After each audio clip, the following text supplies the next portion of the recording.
Welcome to the Fantasy Thinker. I'm Jared Quartermatch, and today we have another episode of Lost Not Forgotten. This will be number 3.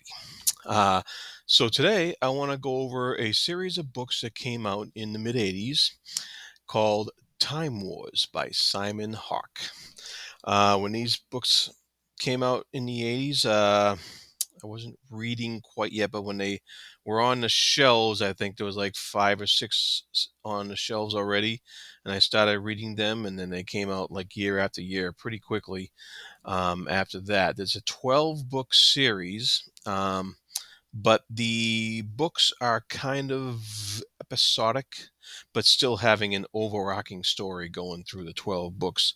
So you could read them just one at a time, and you wouldn't like have to keep track of a whole bunch of stuff going from one book to the next. Just the main players in this series called Time Wars.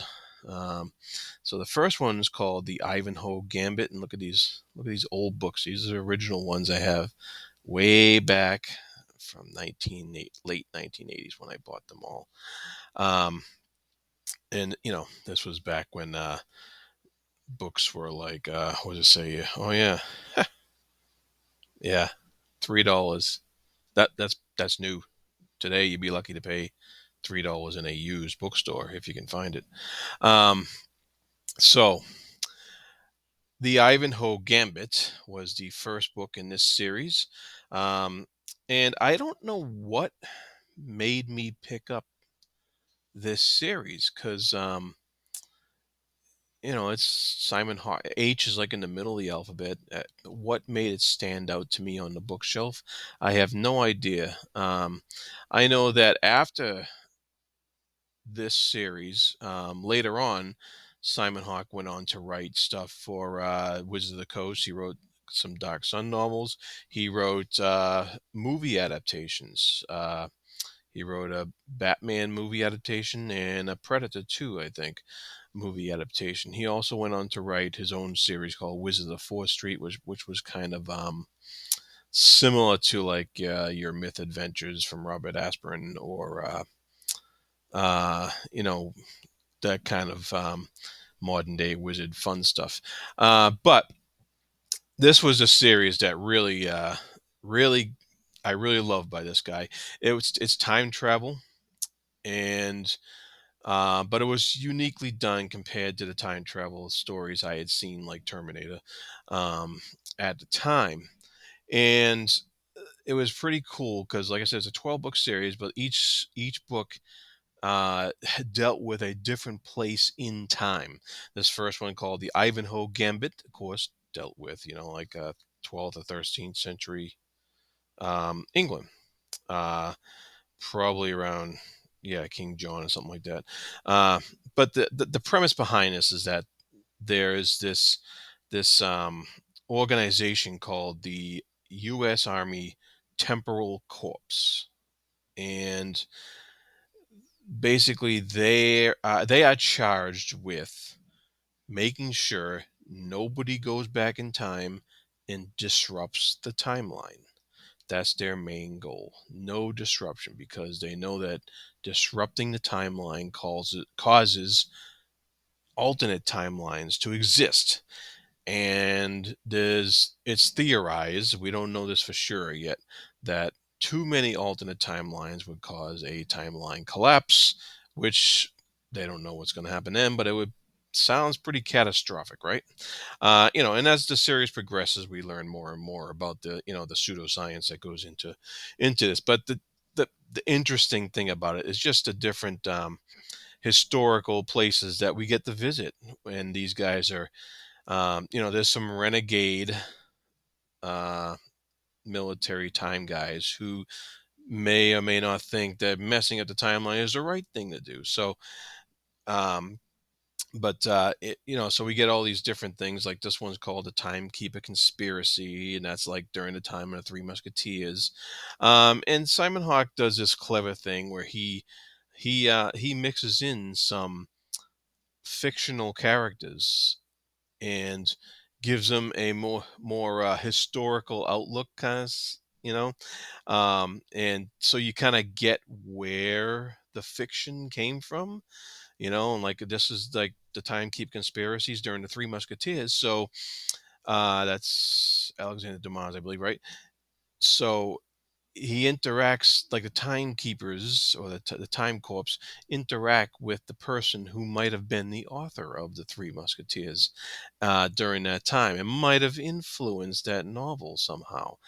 So it gets a little wonky like that. It's kind of fun, and this third one's called the Pimpernel Plot, and takes place during the French Revolution. So that's kind of interesting there. And this one is called the Zenda Vendetta and has to deal with the prisoner of Zenda, which takes place in the 19th century during in the kingdom of Ruritania. So he delves into different areas of history so far. Most of it, admittedly, European focused. He didn't really delve too much outside of that. This one has, or I should say, Western history focused. Um, you know, that's probably his areas of study that he studied. Um, it would have been interesting to see some other areas of the globe that might have been a subject of this series. The Nautilus sanction. This one has to do with a Russian super sub that might have nuclear weapons. We go to the Khyber connection, which was England's uh, during England's time, occupation time of Afghanistan back in 1897. Then we go way back, the Argonaut affair. So that has to deal with a little Greek history, a little Greek fictional history, maybe. The Dracula caper.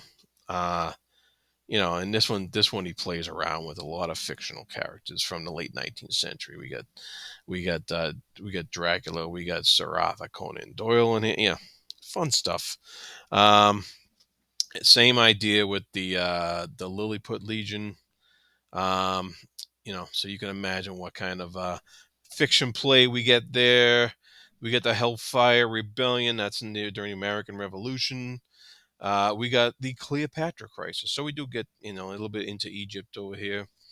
And then the Six Gun Solution, which takes place in the Wild West.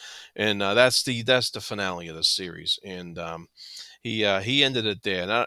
And I imagine he could have kept it going for who knows how long. I don't know how they were selling or anything like that. I don't know if they were or if it was like, okay, we've had enough time to end this series, and he wanted to move on to different things. But overall, it was a really fun series. There may have been some highs and lows. I think around the Dracula caper and the little Lilliput Legion, he might have been stretching it a little bit, and then but he finished it off, and it was pretty satisfying to finish it off. And it was a really fun series to read, and it was a whole bunch of fun to find those again and just take a look at them. So that is this episode of Lost Not Forgotten, Simon Hawke's Time Wars series, back from the way back in the 1980s. And that's it for this episode. So be good to each other, and I'll see you next time. Thank you.